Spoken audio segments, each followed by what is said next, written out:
NTV time, जनता की बात जनता के साथ। अहमदाबाद बड़ौदा गंभीरा ब्रिज हादसा पर एसीबी करेगी जांच। गंभीरा ब्रिज हादसे को लेकर अब सरकार ने सख्त रुख अपनाया। इस मामले की जांच अब एंटी करप्शन ब्यूरो एसीबी को सौंपी गई है। जांच एजेंसी सरकार ने इस केस की जांच विशेष एसीबी टीम यानी एसआईटी को सौंप दी।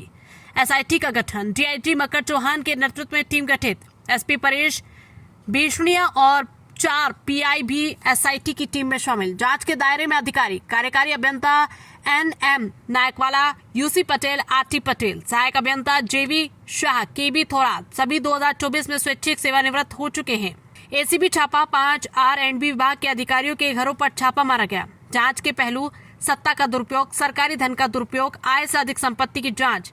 जीवी पडेरिया, डीवीएसपी एसीबी। ગંભીરા બ્રિજ દુર્ઘટના કેસમાં જે એન્જિનિયર હતા તે મામલે હવે તપાસ કરવામાં આવી રહી છે. કઈ રીતની તપાસ અને એસીબી હવે કોઈ શીટની રચના કરી છે, શું છે? તારીખ 9 જુલાઈ 2025ના વહેલી સવારે 7:30 વાગ્યાની આસપાસ ગંભીરા બ્રિજ કે જે આણંદ અને વડોદરા ગ્રામ્ય જિલ્લાને મહીસાગર નદી ઉપર જોડતો બ્રિજ છે, એ બ્રિજ ઉપરથી પસાર થતા વાહનોના કારણે એ બ્રિજ જ્યારે તૂટી પડ્યો અને જે દુર્ઘટના બની એમાં 11 લોકોના મોત થયા અને 8 લોકો ઇન્જર્ડ થયા, જેમાં 3 ટ્રક અને 6 મોટરસાઇકલ સહિત કુલ 13 વાહનો જે નદીમાં પડી ગયા.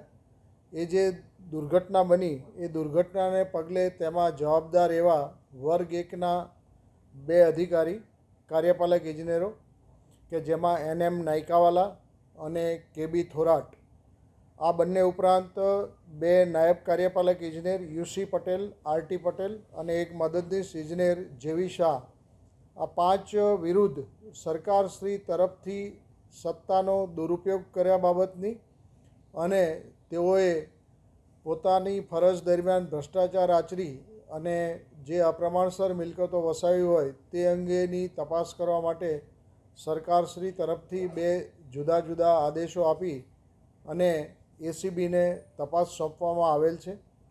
આ અંગે એસીબી દ્વારા સંયુક્ત નિયામકશ્રી કે જે ડીઆઈજી કક્ષાના અધિકારી છે તેઓની અધ્યક્ષતામાં એક એસપી અને 4 પોલીસ ઇન્સ્પેક્ટરની એક સ્પેશિયલ ઇન્વેસ્ટિગેશન ટીમની રચના કરવામાં આવી છે અને સ્પેશિયલ ઇન્વેસ્ટિગેશન ટીમ એ આ અંગેની કાર્યવાહી ચાલુ કરી છે, જેમાં આ તમામના જે રહેણાંકના કે તેઓની ઓફિસના સ્થળો છે તેના ઉપરની રેડ કાર્યવાહી કરવા માટે કોર્ટમાંથી જે કોઈ આદેશો મેળવવા પડે એ અંગેની કાર્યવાહી પણ હાલ ચાલુમાં છે અને તેઓના જે તમામ રહેણાંકના કે તેઓના વતનના સ્થળો છે ત્યાં તપાસ કરવામાં આવશે અને તેઓ વિરુદ્ધને જે અપ્રમાણસર મિલકતની જે વિગતો છે એકત્રિત કરી અને જલ્દીમાં જલ્દી આ અંગેનો રિપોર્ટ સરકારશ્રીને પાઠવવામાં આવશે. કેટલા લોકો છે કે જેના વિરુદ્ધ આ રીતની તપાસ કરવામાં આવશે?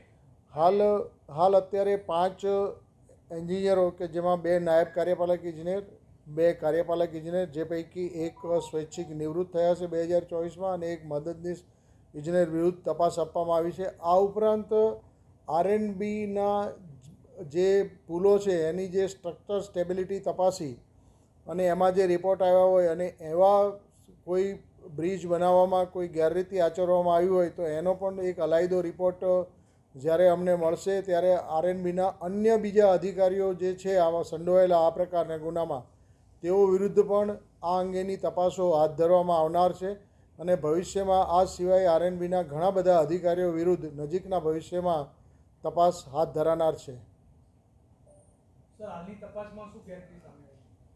હાલની તપાસમાં જે આ બ્રિજની સ્ટ્રક્ચર સ્ટેબિલિટી તપાસવાની હતી, જે સામાન્ય રીતે દર ચોમાસા પૂર્વે તપાસવાની હોય છે અને તેનો રિપોર્ટ આપવાનો હોય છે અને તે અંગે જે કાર્યવાહી કરવાની હોય, યા તો એની સ્ટ્રેન્થનિંગ કરવાનું હોય અથવા તો બ્રિજ બંધ કરવાનો હોય કે ભારે વાહનો માટે બ્રિજ બંધ કરવાનો હોય, આ પ્રકારના એક પણ પગલાં તેઓ તરફથી લેવામાં આવ્યા નહીં અને તેઓએ આ બ્રિજને ખુલ્લો રાખ્યો, જેના કારણે થઈને 11 જેટલા મોત નીપજ્યા.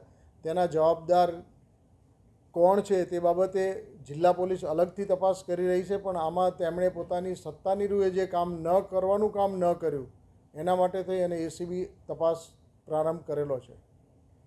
સાહેબ, રાજ્યમાં અનેક જગ્યાએ આ પ્રકારના બ્રિજ છે, તો બીજી જગ્યાએ પણ આ પ્રમાણે એસીબી તપાસ કરવાની છે? હા, જે કોઈ બ્રિજોની આ પ્રમાણે જ્યાં પણ ભ્રષ્ટાચાર આચરી અને બ્રિજોની જે સ્ટ્રેન્થન હોય એ નહીં કરવામાં આવ્યો હોય અને આરએનબી તરના જે વિભાગ તરફથી જે કોઈ અહેવાલ મળશે એમાં જે કોઈ દોષિત એન્જિનિયર કે અધિકારીઓ છે તે તમામ વિરુદ્ધ ભવિષ્યમાં તપાસ હાથ ધરાશે.